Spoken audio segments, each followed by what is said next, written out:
right, thanks so much for being here. The big news this morning, the sentencing of President-elect Donald Trump. And many people are upset with the sentencing as it has come down. Republicans slamming this as a disgrace. He was sentenced to an unconditional discharge. The judge is saying that at this time, I impose that sentence to cover all 34 counts. So when it comes to anything legal, with anything that has to do with the law, we always turn to our friend Barry Markson. He joins us now. Barry, what is an unconditional discharge and what message does it send? Well, an unconditional discharge is really the absolute lightest sentence. It's almost a non-sentence sentence. It means there's no obviously no jail or prison time. There's no probation. There's no fine. There's no follow-up.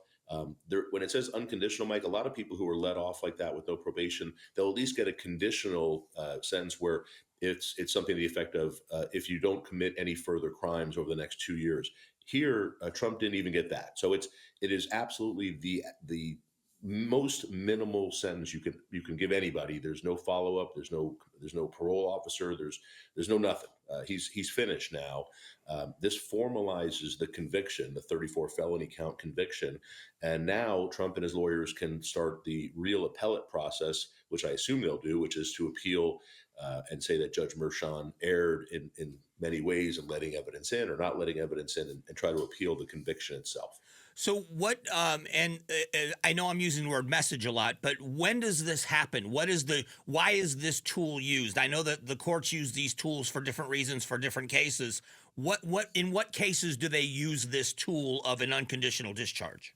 It's almost never used, Mike. I don't recall a criminal case that I've ever seen where I've seen this. I spoke with criminal lawyers who've been doing this for 30 years, and they've never seen it. So it's something I think that was very specific to Donald Trump. The judge here, Judge Merchan, actually said, first of all, I should point out that the prosecution asked for this sentence. So this isn't something that was given above a prosecutor's objection. They asked for the sentence.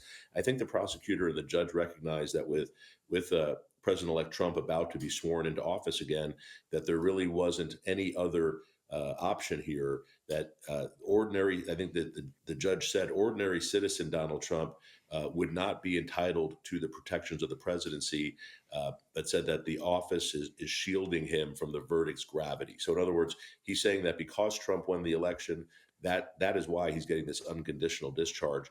Otherwise, he would have faced some kind of a sentence, and he didn't. He's not getting that here only because he won the election. So the frustration being felt, there's going to be frustration on both sides of the aisle. Republicans are saying this is a joke, and this always was a joke, and this proves that it was a joke. And Democrats are saying it's a joke because there is no sentencing, that this guy is actually proving himself to be above the law. Is there truth in either one of those? Well, there's certainly truth that Trump is being treated differently than any other defendant would ever be treated. He's been, and in many ways, that's gone on for a long time. I mean, the things that Trump was saying during the trial, you remember there were sanction hearings and determining whether he was in contempt for violating court orders to stop saying certain things about the judge and the judge's family and the prosecutors, that sort of thing. He was given a lot of leeway there that I don't think any other criminal defendant would ever have been allowed to have. They would have been punished harshly for doing and saying the things that former President Trump said at that time. In that respect, he has been treated differently. It's a whole different level of treatment for someone who's a former president and now an incoming president. Again, any other person would have been sentenced to something, whether it would have been jail time or some probation, something. And he's not getting any of that here. Was this case originally filed for political reasons? That's certainly arguable. I know that Alvin Bragg, the New York prosecutor, has certainly made, I think during the election, said he was going to do things to prosecute Trump. A prior prosecutor in his office determined not to prosecute these charges. The Justice Department didn't prosecute it. So I think, Mike, there's certainly some value on both of those arguments. I think both could be true. Yeah, and I think for everybody in America, I'm just happy we're moving on. I'm glad when we finally moved away from election denialism, and I'm glad we're moving away from this. I want to focus on 2025 moving forward. Looking backwards like this seems to be frustrating to many people for a lot of different reasons, but it was an interesting verdict in this unconditional discharge, and I'm anxious to see now what will the president say about this, or the president-elect, but what will President Trump say about this? And do you still believe you said earlier they're going to appeal. You don't think that they'll let this just sit as it is and move forward? You think there's going to be an appellate process? I'd be shocked. Trump doesn't let anything sit, so I would be shocked that he would allow this to stay. They have several arguments that are real arguments that they can make. This was a somewhat unique way they brought this case. Mike, you'll remember many of these charges are in essence misdemeanor charges, but when paired together become felonies. So I fully expect there to be an appeal. I don't think President Trump will let this go, and that process will start now. Keep in mind this is in New York State court, so it's going to go to New York. Actually, in New York, the Court of Appeals is actually called the Supreme Court, and what we call the Supreme Court is called the Court of Appeals. I never understood that, but yeah. But I expect that will happen. People have asked, can Trump pardon himself? The answer is no. This is not a federal case, so there's no pardon power for state cases. And Mike, I'll also just point out, Trump spoke during this hearing today. Defendants are always given an opportunity to speak before the sentence. Trump said, this has been a very terrible experience. The fact is, I'm totally innocent. And he said that the voters got to see firsthand that this was wrongly brought. So he didn't. Some people thought this was going to be that Trump would just go off for 30 minutes. He didn't do that. He spoke briefly. He left. Trump left as soon as the judge completed his sentence. And as the judge completed the sentence, he said he wished incoming President Trump Godspeed in his second term, and then left the bench. Yeah, it's interesting. We were talking about the political divide in America. The Fox News headline, it's unconditional discharge on on MSNBC. It says that judge sentences Trump to an unconditional discharge. He remains a convicted felon, but faces no other punishment. So you can see the political disparity there on both sides of this conversation.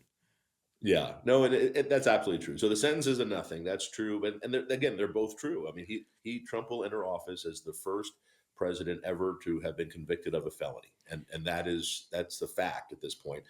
But it's a conviction after all of that, everything we went through over the summer. There's no sentence. There's no real outcome, no real punishment for Trump here at all. So the other thing that was interesting, Mike, is the Supreme Court weighed in on this. Trump tried to stop the sentencing or postpone it again, and the Supreme Court 5-4 weighed in and said no, the sentencing should go forward. And I think that for legal watchers, it shows that the court is putting a bit of a limitation on that presidential immunity that we learned about earlier last year. And the fact that Chief Justice Roberts and Amy Coney Barrett let that go, I think might be something we see again as some of these cases move forward in the future. Yeah, and I mean, you know better than most, but it's what happens at the Supreme Court is usually less about what's happening in that specific case, but the long-term ripple effects down the road of future. And I think that's what's so important about these decisions. Yeah, I agree with you. And it was interesting, frankly, that 4 of the justices voted that there shouldn't be a sentencing here. I know people are saying it's political and the timing, but the fact is this sentencing was supposed to happen in the summer. It was supposed to happen in September. It kept getting pushed back because Trump was asking for it to be pushed back. His lawyers kept postponing it. And the judge recognized that if he didn't do the sentencing before Trump entered office, he'd never be able to do it.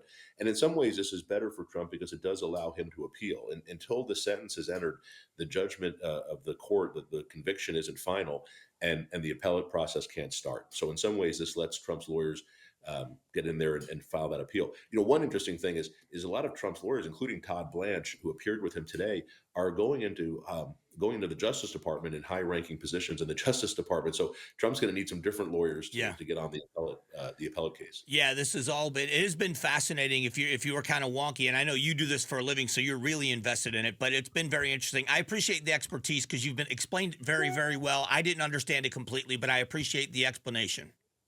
All right, Mike, thank you. Have a good weekend. All right, take care. That's Barry Markson spending a few moments with us describing this discharge, unconditional discharge sentence against the former president. Thanks for watching the Mike Broomhead Show. Tap to watch the first season of Amazing Arizonans, a KTAR News podcast. You can also click the button in the middle to subscribe.